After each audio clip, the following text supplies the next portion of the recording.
How's it going, Ram fans? Welcome back to another edition of CTV Sports. I'm Mike Walsh. And I'm Ella Fredrikson, Philadelphia football's newest fan. Okay. Here's what we've got on tap for you tonight. Rams basketball and softball had busy weekends, both with minimal time off before facing their next opponent. Mike and I revisit what we predicted going into the big game and compare it to what actually shook out on Sunday. And stick around because Pick Ems is finally back. All that and more right here at CTV Sports, which starts right now.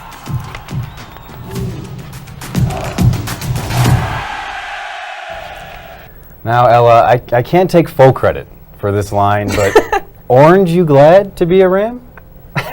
I definitely am, Mike, as the Oh, CSU men's basketball team stole an absolute heartbreaker in the annual Orange Out game. They did. I mean, it's one of the team's favorite game day themes, One of and my apparently favorites. one of their most successful uniforms, as the Rams are a ridiculous 14-2 in the Orange Out games. And this one was nothing short of another classic.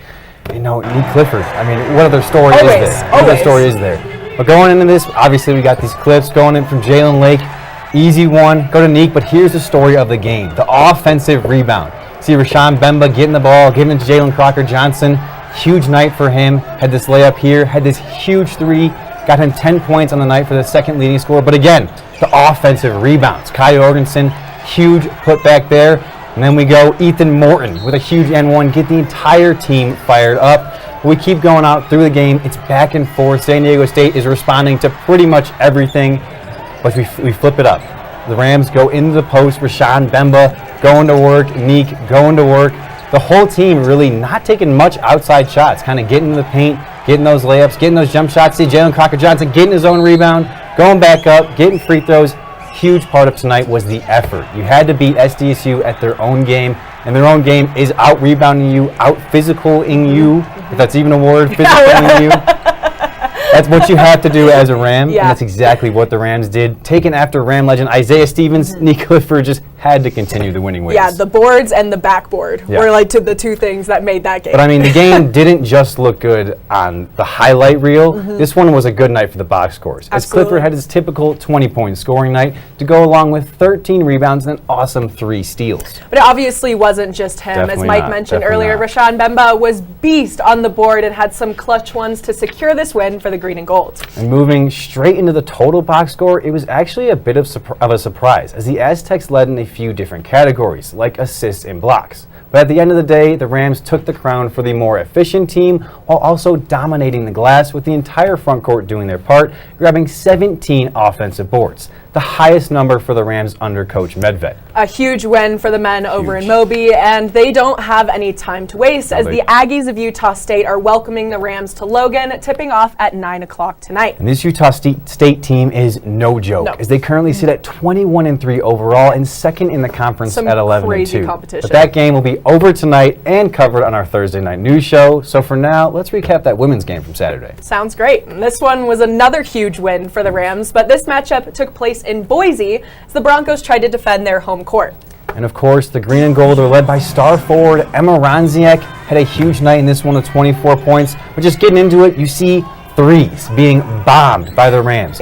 First, we see it from Brooke Carlson. Then we see Hannah Simmenthal going to the corner, hitting Jaden Fife for the corner three. The Rams were hot early. They had a lot of big leads in this game, courtesy of this ball movement. 4 players touching the ball there for the huge three. Again, from Brooke Carlson, that freshman is special. But keeping it moving, Jaden Fife again with the three. I mean, that's all she does is shoot threes. But then we see Hannah Ranziak getting in the paint, getting dirty. She had amazing game, 2 steals, 2 blocks, 9 rebounds, I think it was. Just a crazy game for her overall. But just moving on, getting to the end of the game, it was Hannah Simmenthal, actually, the transfer from Northern Colorado, making free throws, making plays. You see Hannah Ranziak there making plays, Emma Ranziak. It's inevitable for the Ranziaks to do good. I was going to say, even with the big names, they know who puts the points on the boards. However, they are never playing selfish basketball. No. They are always moving around the court, keeping the other team guessing, and that's what won them that game. And with 24, Ranziak led the Rams by a wide margin, but after her in the scoring column was standout freshman Chloe Froby with 16 points, putting up 40 of the team's 67 total points. And the standout stats don't just show up on the offensive side, as Hannah Ranziak was everywhere on defense. As I said, with 2 steals and 2 blocks, Ranziak was was a big defensive part of the big defensive swing for the Rams in that second half. And it doesn't end at the individual stats, as the Rams won in almost all the categories on the box score, grabbing more assists, steals, and blocks than the Broncos, while also shooting the ball at a higher clip. The only real downside for the green and gold was the battle on the glass, as Boise completely out-rebounded the Rams 42-25. That was bad. Almost double. That was bad. That's but, ridiculous. an overall, a winning weekend Absolutely. for the Rams. And just like the men, the women are set to match up with Utah State in their next game, playing at 11 a.m. tomorrow morning. As much of a competitive game. They're not as great of a team as the men's Utah State team. But it's for a good cause. But it's a cool game in the annual Education Day game. Yeah. But I think that's enough basketball for now. Let's switch it up. I agree. The Colorado State softball team kicked off its 2025 season at the New Mexico State Invitational, splitting games across 3 days of competition in Las Cruces. On opening day, the Rams started strong with a 1-0 victory over UC Santa Barbara, thanks to an early RBI from senior catcher Brooke Bolander. Her clutch hit brought home freshman Autumn Rutherford, who doubled in her first collegiate at-bat. On the mound, lefty Reagan Wick dominated, throwing a complete game shutout with 5 strikeouts. In Game 2, Colorado State jumped out to a 4-run lead against host team New Mexico, but couldn't hold on, falling 6-4 after a 5-run third inning from the Aggies. Senior Morgan Coleman led the defense with 5 putouts in left field. On day 2, the Rams came out swinging, run-ruling Kansas City 12-4 in 5 innings. Autumn Rutherford led the charge, going 3 for 4 at the plate, including her first career home run. Bolander continued her hot streak, reaching base in all 4 plate appearances. Wick earned her second win of the season, going 5 innings with 3 strikeouts. But the Rams ran into trouble later that day, falling to UC Santa Barbara 10-2 in 6 innings. The Gauchos launched 3 home runs, accounting for most of their scoring that day. Morgan Coleman drove in CSU's only 2 runs with a second inning double, while freshman pitcher Carly Coolidge made her collegiate debut in relief. In Sunday's final matchup against New Mexico State, Colorado fought hard but came up short, losing 7-4. The Rams held the Aggies scoreless through 5 innings, but a late-game surge in the 6th sealed the win for New Mexico, and Jordan West led CSU offensively, going 2 for 3, but it just wasn't enough. Freshman Kira Smith had a memorable game, tying things up with her first career home run, a shot even made more special as it came on her birthday. Abby Edwards also blasted her first home run as a Ram with a solo shot in the 7th.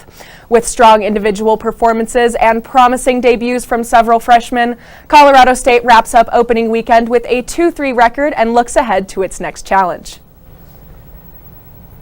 And the CSU tennis team had some less than favorable results this past weekend as they matched up with 2 different foes and fell to both.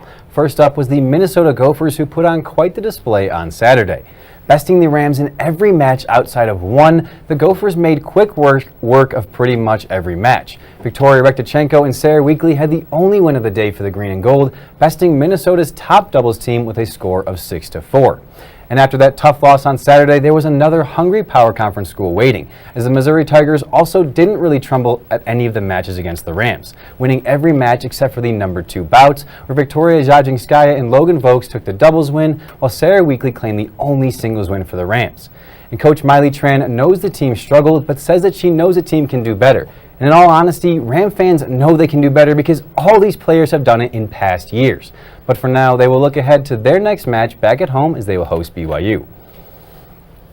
Coming in Ram country, Colorado State track and field will celebrate Valentine's Day in both Seattle and Albuquerque for the Husky Classic up north and the Don Kirby Elite down south. And softball has another busy weekend, starting their slate against Cal Poly in Santa Clara, California. And after the Mustangs, the second half of their doubleheader brings on SC.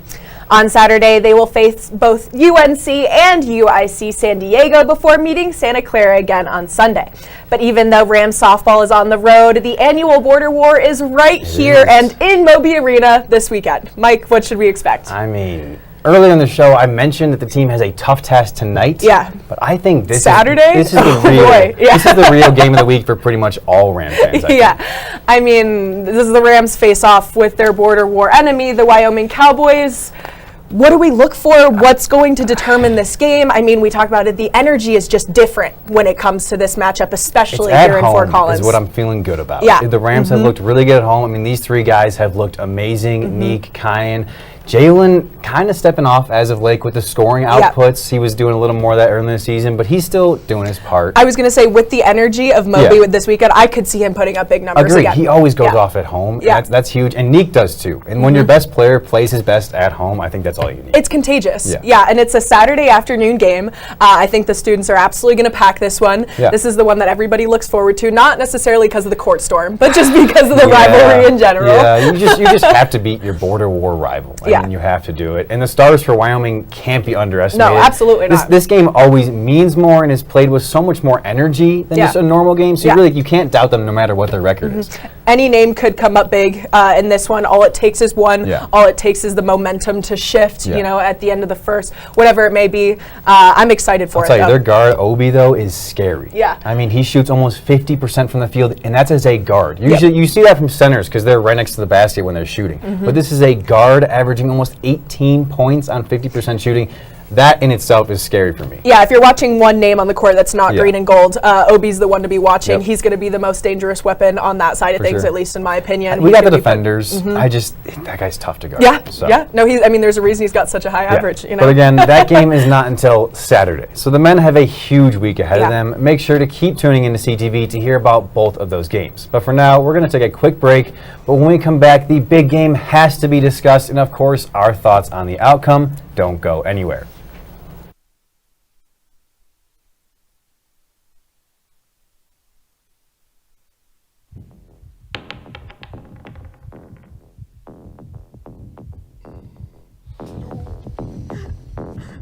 After 2 years? You gotta be kidding me! Okay, no. Robbie! Seriously, do you have anything you can use against the dragon? I can do fireball, that'll do a lot of damage. Yeah, to all of us! Well, we're in a 4-foot group! I'm sorry, what else do you want me to do? Okay. Hold on. All right. Wizard. You gonna roll?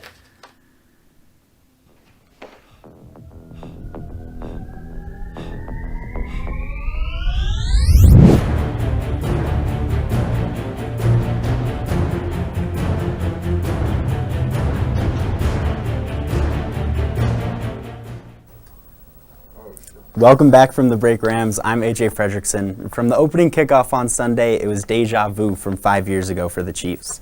The Eagles took control with Jalen Hurts leading a dominant offense that picked apart the Chiefs' defense.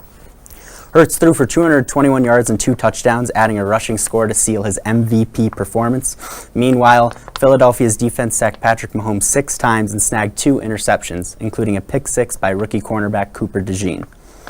The Chiefs fought hard to keep their three-peat dreams alive, but mistakes and pressure all game long from the Eagles' defensive line had the Chiefs' offense way out of gear. Patrick Mahomes finished with 257 passing yards and 2 touchdowns, but the Chiefs could not get any consistent offense going until they were already down 34. Travis Kelce, who made headlines by surpassing Jerry Rice for most career Super Bowl receptions, was largely contained, finishing with just 4 catches for 39 yards. The Chiefs never really made an attempt at a rushing attack, managing only 61 yards, forcing Mahomes into a pass-heavy game that the Eagles' secondary was ready for. With this win, the Eagles claimed their 2nd Super Bowl title in franchise history. Head coach Nick Sirianni praised his team's intelligence and community, having this to say post-game.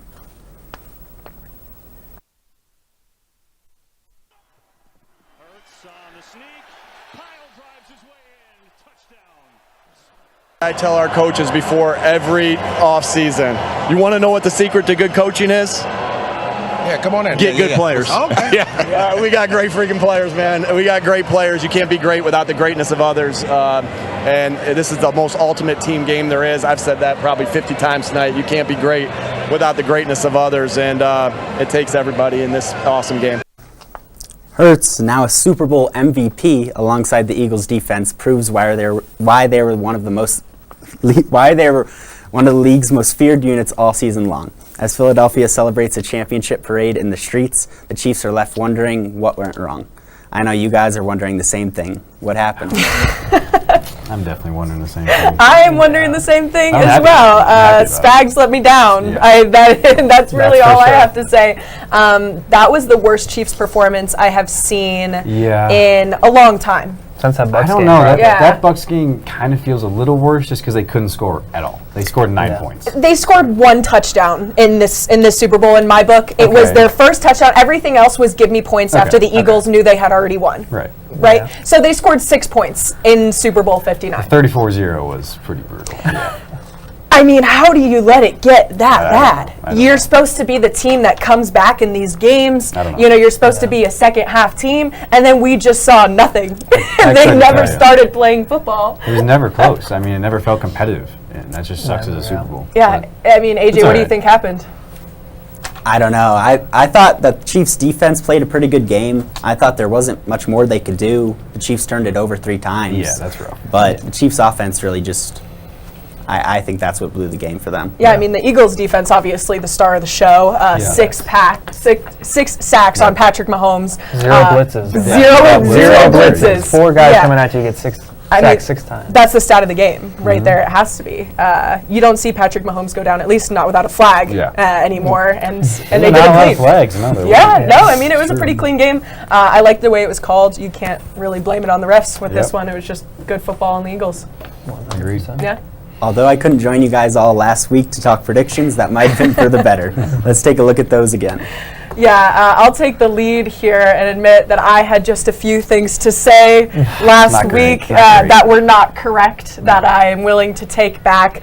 As a football fan, I am excited that the Eagles stopped the three-peat just for the sake of a monopoly. for sure. But I was wrong. Absolutely was wrong. Spags fell through, like I mentioned.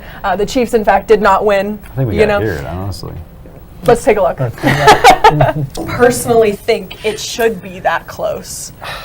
I think they're giving the Eagles a little bit too much credit against a team like the Chiefs, and I don't think they're giving the Chiefs It's always enough close credit. games with Chiefs. The weird thing they do with the Super Bowl too is every year they make it so close with the Chiefs. They always make them underdogs, dude. yeah, I of was course. for sure they was going to be underdogs this And they're game again. they're not the underdog, though. right? That's No. the problem. They always make it close But with the line Chiefs in is the Super Bowl. honestly, it's pretty close to what the numbers give me because they're probably going to win by 3. They're always winning those Yeah. one-score, final play type of games. Yeah. That was wrong. Yeah, that was wrong. We all said wrong. That was wrong. We all kind of The agreed. Chiefs, I was going to say the Chiefs were, in fact, the underdog, apparently, Yeah, going into this one. Yeah. That was, I could have never guessed that outcome in a million years. No, I was going to say most of the sports world agreed with me. Yeah. You know, Yeah. it didn't sound like something outlandish to say. No, I don't think any of our takes were that crazy. No, I don't think so But either. I guess I did have a few of my own. Just a few. We could play this. We could play it first, and then we talk about it. As the best game a running back has ever had in the Super Bowl, he could have 200, 175 yards, 3 touchdowns, 2 touchdowns, and the Chiefs could still win the game.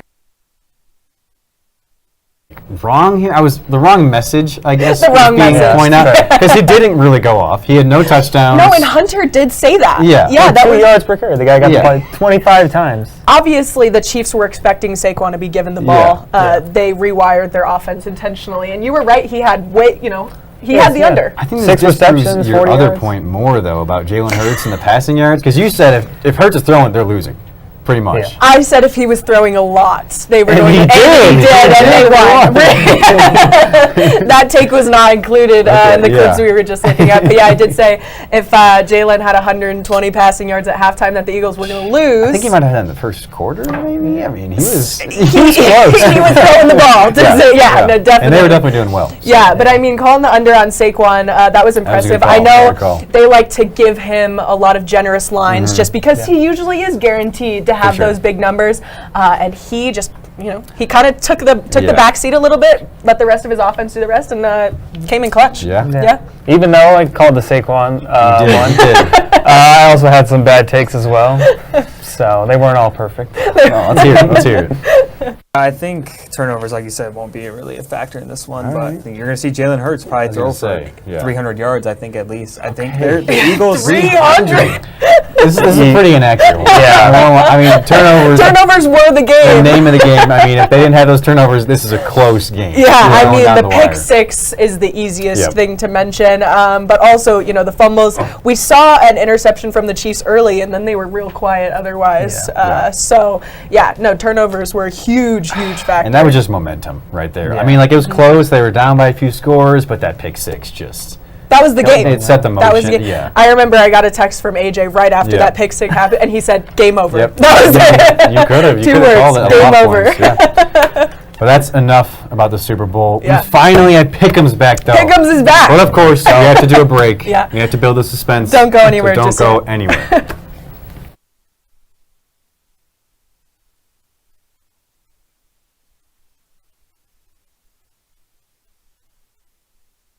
Living with someone you don't know on the other side of the wall is hard, especially if you don't know how to be a good roommate.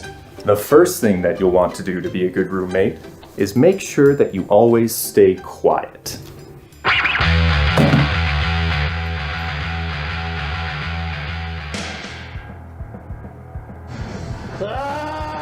Be considerate of others when using common spaces and appliances. Hey buddy, what you doing? I'm just gonna need like 40 minutes. Be respectful of your roommate's privacy.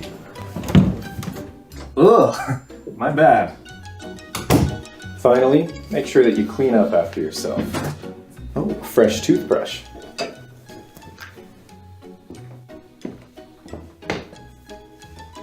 Have you seen my toothbrush? Follow these tips to get along with your roommates and your landlord. Welcome back from the break, Ram fans. And as I said, great news. Pick Ems is back. For our slate this week, we've got nothing but college basketball because pretty much everything else is off. It's just a good day for But Mike in general. Starting off, we're doing the games we've been talking about all night. Yeah. The men and the women against the Aggies.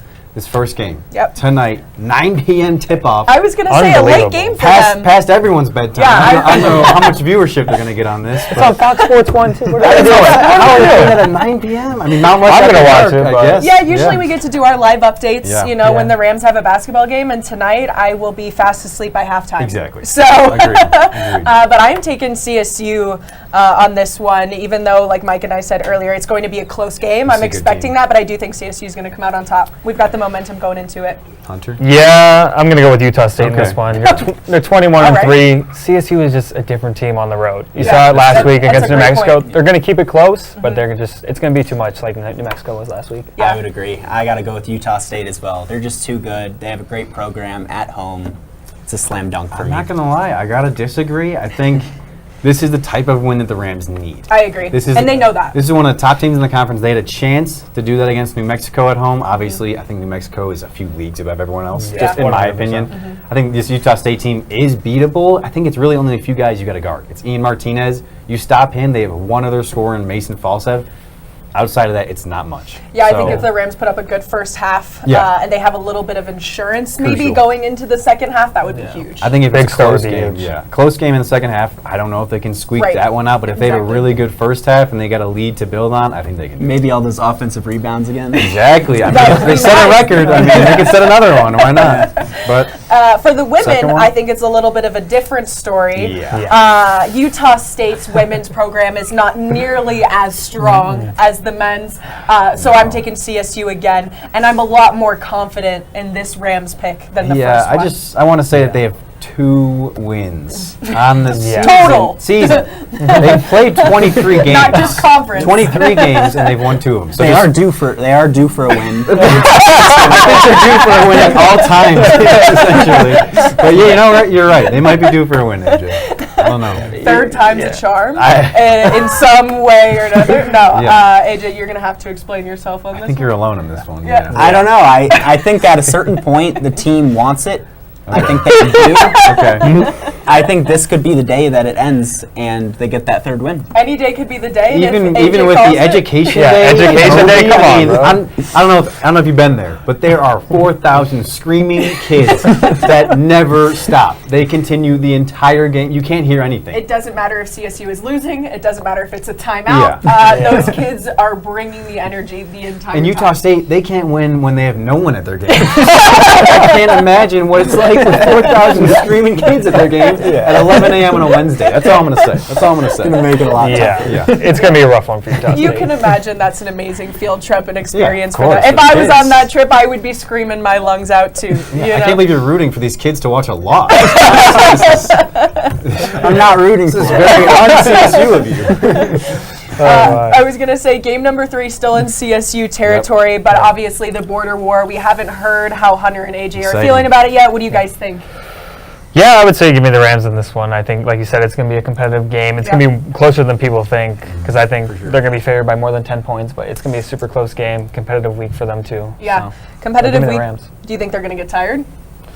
Let's hope not. We'll see what happens tonight. Hopefully they get blown out tonight, save a little rest for a while. Until Saturday. I mean, they got a few days off. Yeah. No, they got a few days, and we were talking about Utah State trying to tackle them on the road. This one is in Moby, which I think with the border war makes a huge difference crowd-wise. And I think the orange out helps with selling out that crowd possibly, or just getting a ton of people to that game. Absolutely. Yeah, I think it's going to be a huge crowd. I think it's going to be a loud crowd. I think people are excited so we're for all it. going CSU. All CSU. They won the game in Wyoming. Why would they not win it here? Right. Yeah. If you can win it at Wyoming, like that's way tougher than winning it at Moby. So. I will say Wyoming is quieter. Really? When I went there, at least a couple years ago for the border war, it was quieter than my opinion in Moby, but maybe it was just me more engulfed in the game. Bad game. I don't know. It was a fluke. I don't know. Yeah, we'll see. Let's go to that fourth game. This was a huge one. Yeah. This is the number 1 versus number 2 team in the country. I know I'm alone here, so I'll let you guys make your Alabama arguments first. It's never happened in the SEC. Number 1 versus number 2 inside the conference. That's nuts. It's exciting. I've got to go with Bama here. They're at home. They've won 14 out of their last 15. They're playing such good basketball right now. Yeah. They go 10 deep. They can do everything. I just have to go with them.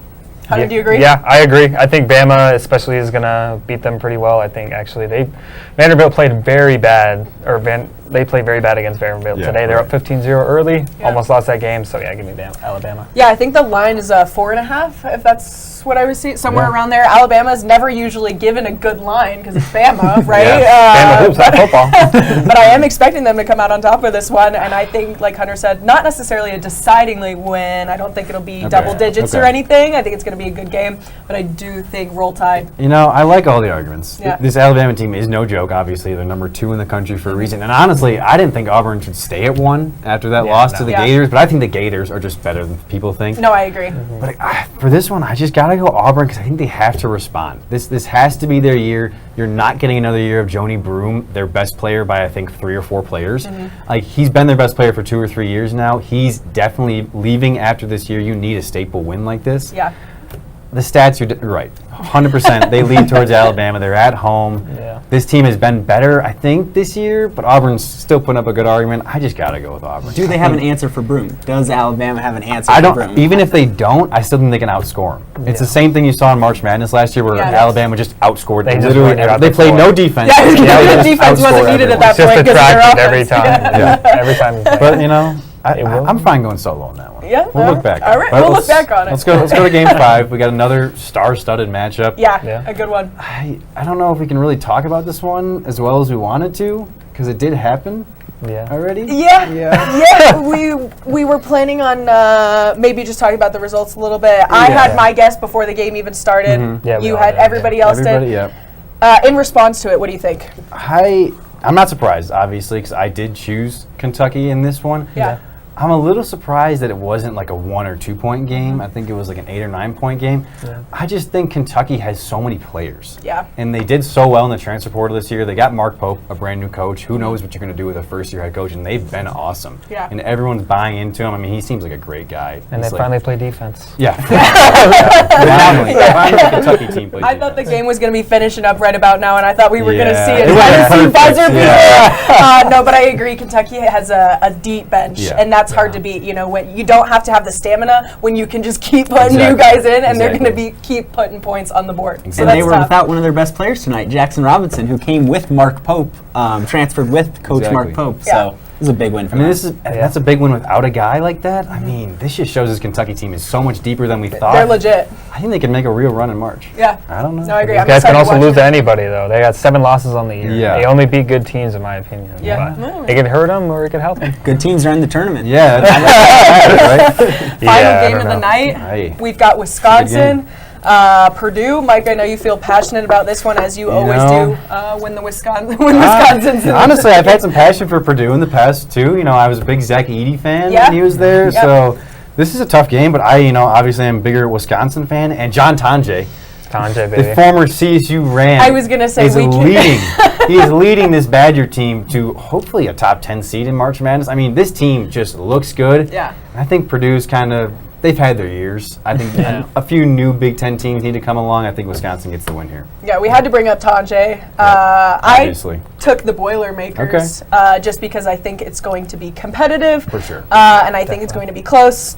3 points, 4 points, 5 points max. But I think it's just going to be a Boilermakers game. Okay. They were the best team in the Big Ten until they lost to Michigan tonight. So I have to go with the Boilermakers as well. I think they're just too much for Wisconsin to handle.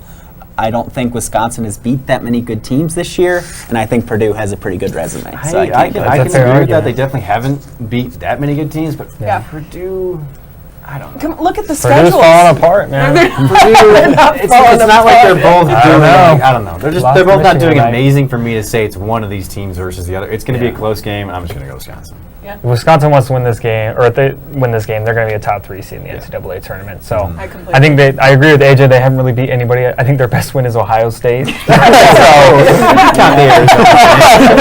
beat a good Arizona. That is true, but everybody's like Arizona's different now. Arizona's a fraud. That's true. They're a fraud team, but. Well, Rams, that is all we've got for you on this Tuesday. Stay safe and warm and have a great rest of your night. We'll see you next week.